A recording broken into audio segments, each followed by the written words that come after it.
ఓం నమో వెంకటేశాయ. అందరికీ నమస్తే అండి. Welcome back to my channel Tirumala talks. నేను మీ లక్ష్మీ పూజిత. తిరుమల యొక్క డైలీ అప్డేట్స్కి స్వాగతం అండి.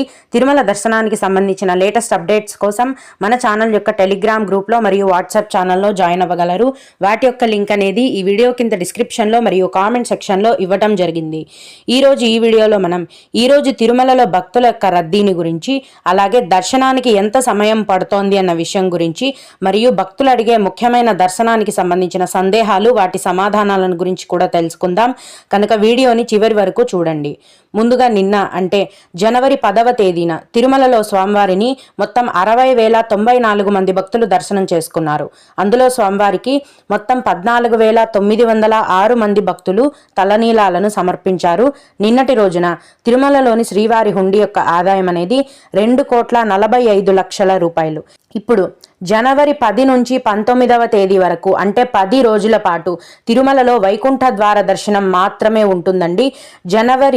ఈ జనవరి 12వ తేదీ వరకు సంబంధించిన వైకుంఠ ద్వార దర్శనం టికెట్లను తిరుపతిలో ఆల్రెడీ ఇచ్చేశారు. అన్నీ కూడా ఫుల్ అయిపోయాయి.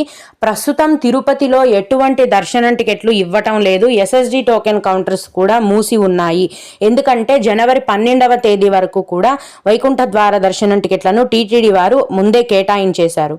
ఇక ఈ తిరుపతిలో ఇచ్చిన వైకుంఠ ద్వార దర్శనం టికెట్లను తీసుకొని దర్శనానికి వెళ్లిన భక్తులకు దర్శనానికి 4 నుంచి 5 గంటల సమయం అనేది పడుతోంది.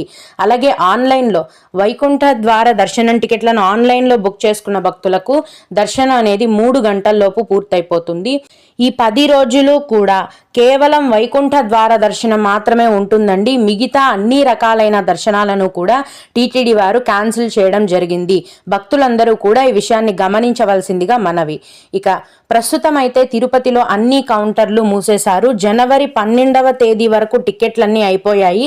తిరిగి జనవరి 12వ తేదీ నుంచి అర్ధరాత్రి నుంచి జనవరి 13వ తేదీకి సంబంధించిన వైకుంఠ ద్వార దర్శనం టికెట్లను తిరుపతిలోని కౌంటర్లలో టీటీడీ వారు కేటాయించడం జరుగుతుంది. ఈ టికెట్లను తీసుకోవాలనుకునే భక్తులు మీ యొక్క ఆధార్ కార్డు ఖచ్చితంగా తీసుకొని వెళ్ళాలి. తిరుపతిలో 12వ తేదీ అర్ధరాత్రి నుంచి 13వ తేదీకి సంబంధించిన దర్శనం టికెట్లను టీటీడీ వారు కేటాయిస్తారు. ఇక కొందరు శ్రీవారి భక్తులు అడిగే ముఖ్యమైన దర్శనానికి సంబంధించిన సందేహాలు, వాటి యొక్క సమాధానాలను గురించి తెలుసుకుందాము. ఇవి అడిగిన వారికే కాకుండా దర్శనానికి వెళ్లే ప్రతి ఒక్కరికి కూడా ఉపయోగపడతాయి. కాబట్టి ఒక భక్తురాలు, మేడం మాకు ఫిబ్రవరి నెలలో తిరుపతి ట్రైన్ టికెట్స్ బుక్ అయ్యాయి. దర్శనం టికెట్స్ అండ్ రూమ్స్ దొరకాలి అంటే ఏం చేయాలి అని అడిగారు. ఆన్లైన్లో అయితే దర్శనం టికెట్లు మరియు రూమ్స్ అనేవి మార్చి నెల వరకు విడుదల చేసేసారు. అన్నీ కూడా ఫుల్ అయిపోయాయండి.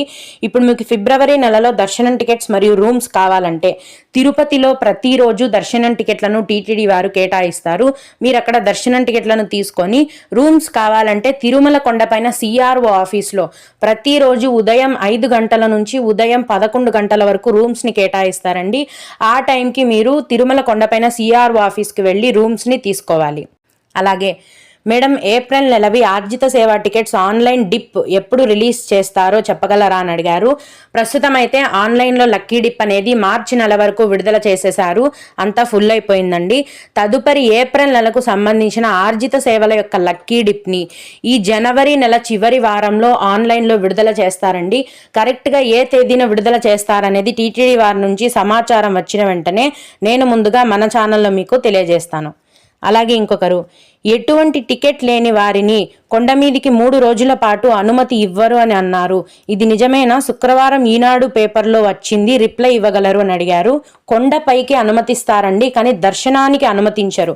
ఎందుకంటే జనవరి 10 నుంచి 19వ తేదీ వరకు తిరుమల ఆలయంలో వైకుంఠ ద్వార దర్శనం మాత్రమే ఉంటుంది. కాబట్టి ఈ వైకుంఠ ద్వార దర్శనం టికెట్లను కలిగిన భక్తులను మాత్రమే దర్శనానికి అనుమతిస్తారు. ఎటువంటి దర్శనం టికెట్ లేని వాళ్ళు కొండపైకి వెళ్ళొచ్చు, కానీ దర్శనానికి వెళ్ళాలంటే దర్శనం టికెట్ ఖచ్చితంగా ఉండాలి. ఈ 10 రోజులు మాత్రం టికెట్ లేని వారికి దర్శనం అనేది ఉండదు. ఓం నమో వెంకటేశాయ. మీకు కూడా ఈ విధంగా ఏమైనా సందేహాలు ఉన్నట్లయితే ఈ వీడియో కింద కామెంట్ సెక్షన్లో తెలియజేయగలరండి. నేను వాటికి ఖచ్చితంగా రిప్లై ఇవ్వడానికైతే ప్రయత్నిస్తాను. ఇవి ఇవాల్టి తిరుమల అప్డేట్స్. ఇలాంటి మరిన్ని వీడియోల కోసం నా ఛానల్ని సబ్స్క్రైబ్ చేసుకోండి. ఈ వీడియోని లైక్ చేసి షేర్ చేయగలరు. ఓం నమో వెంకటేశాయ.